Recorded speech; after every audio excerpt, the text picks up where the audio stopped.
Ako ay naniniwala na garapal ang katiwalian sa pamahalaan sa ilalim ni Pangulong Bongbong Marcos ngayon. Sasabihin ko po sa inyo yan.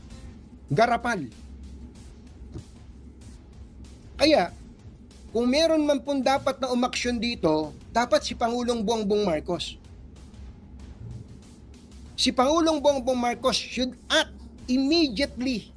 Ngayon na. Dapat magsalita si Pangulong Bongbong Marcos tungkol sa mga porsyento ng mga congressman pati ng mga senador sa mga government projects. Pagka hindi nagsalita si Pangulong Bongbong Marcos Jr. dito, gusto kong sabihin, kinukonsinti niya ang katiwalian sa pamahalaan. Pero ngayon po, garapal po ang katiwalian sa pamahalaan. Garapal ang katiwalian sa pamahalaan. And if the President does not lift a finger, ibig sabihin, kinukonsinti niya ang katiwalian sa pamahalaan. Yan po yung sinasabi natin. Minessage ko po sila dyan tungkol dyan. Sabi ko, kung hindi, ako po, kahit papano, nakakapag-message ako sa ibang mga nasa inner circle. Grabe po ang katiwalian sa mga government projects ngayon. I-quote nyo po ako dyan, kung gusto nyo i-quote ako. Sa totoo po, ito hamon sa Pangulo. Hamon sa Pangulo, dapat gawin niya. Pero, that does not give the Vice President the license to do what she wants to do. Yung mga pinagsasasabi niya na to, ugali ba ng nasa katinuan yan? Ito, usapan na tong, usapang diretsahan. Tantanan nyo na yung pagbili-bili ng mga projects. Panahon pa ni, alam ni Pangulong Duterte to, panahon pa niya. Yung mga kongresista, binibenta nyo yung mga projects. At nagpatuloy ito ngayon. Pagka hindi po nilubayan yan, ito pong mga bili-bili ng project na yan, maniwala kayo, we are going to the dogs. May problema ba ang administrasyon? Meron. May problema ba si speaker? Meron. Pero, that does not insulate Vice President Sara Duterte sa mga kamalian. Yung mga, ang problema kasi sa kanya, sasagutin lang eh. Kung meron bang katiwalian, kung wala, ba't ka matatakot humarap doon? Ikaw nga yung nakakaalam kung merong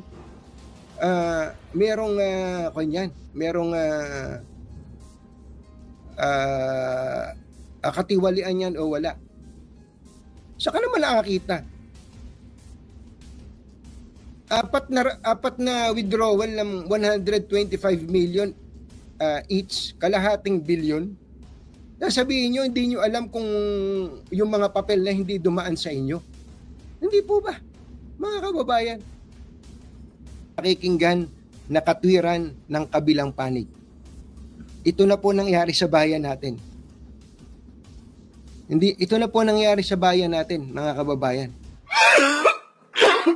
Opo. Yan na po nangyari sa bayan natin ngayon. Kawawa po itong bayan natin. Na-polarize tayo dahil sa mga leader na iniidolo ng karamihan. Hindi po ba? Ako, ang pangarap ko, matagal ko na itong pangarap. Sapagkat naniniwala ako na tama yung ginawa ni Senator Ping Lacson. Matagal ko ng pangarap na sana ay tanggalin ang diskresyon ng mga mambabatas, congressman at senador sa paggawa ng proyekto, sa bidding. Ewan ko lang kung may tumakbo pang congressman at kung may tumakbo pang senador. Tanggalan po ninyo ng diskresyon ang mga mambabatas natin sa pagturo ng mga project, pagturo lalo na ng mga kontraktor na gagawa ng project. Pagka po ganun, ewan ko lang kung may tatakbo pang congressman at senador. Yun ang pangarap ko. Sana mangyari yun. Pero mahirap eh. Mahirap mangyari. Alam nyo kung bakit mahirap mangyari? Sila magdidesisyon eh. Yun ang problema natin, mga kababayan. Parang, di ba? Parang kaya tumatakbo ngayon ng mga mambabatas, gustong maging congressman,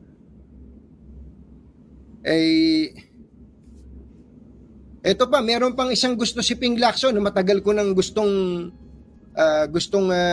mangyari. Alam niyo po, kaya itong Ping Lacson na to, nanghihinayang ko kay Senator Ping Lacson eh.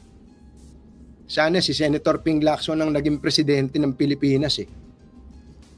Alam niyo po yung isa pa niya sinasabi, sabi niya, pagka ikaw ay pumasok sa gobyerno, pag ikaw ay government official, whether you are appointed or elected, dapat waived ang iyong karapatan sa bank secrecy law. Dapat pwedeng halongkatin ng gobyerno na nag-iimbestiga ang iyong bank accounts.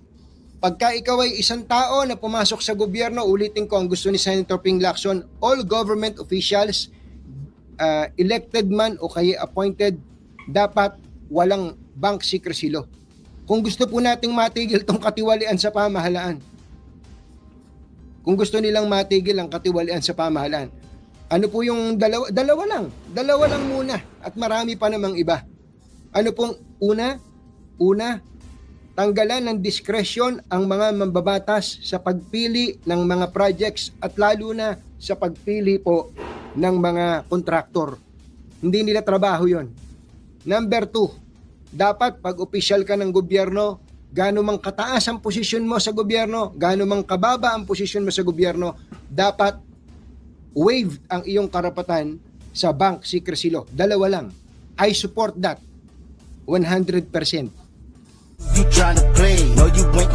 Opo.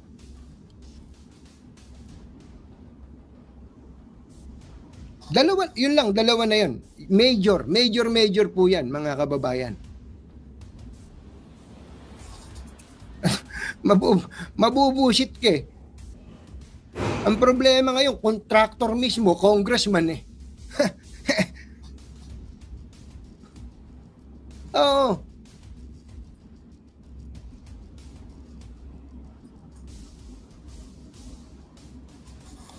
Ay, nako mga kababayan. Nakakalungkot. Ang pinaka nakakalungkot po dito, sa totoo lang, yung nag-aaway-away tayo dahil sa mga politiko. Nag-aaway-away tayo dahil sa mga tinamaan ng magaling na yan.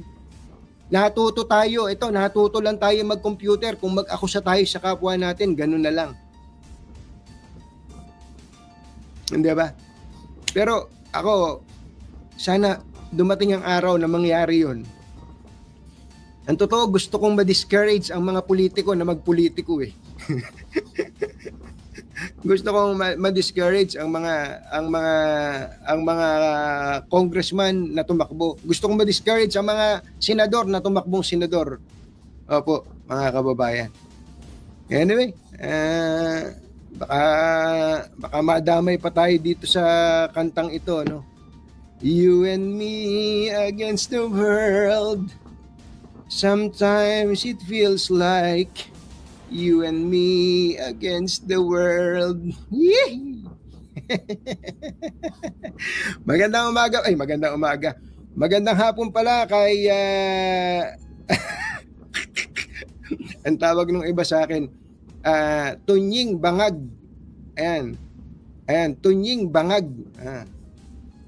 Yan ang natutunan ninyo, mga kababayan kong nanonood sa akin. Yan ang natutunan nyo ngayon. Ang natutunan nyo, maging parot. Yung parot.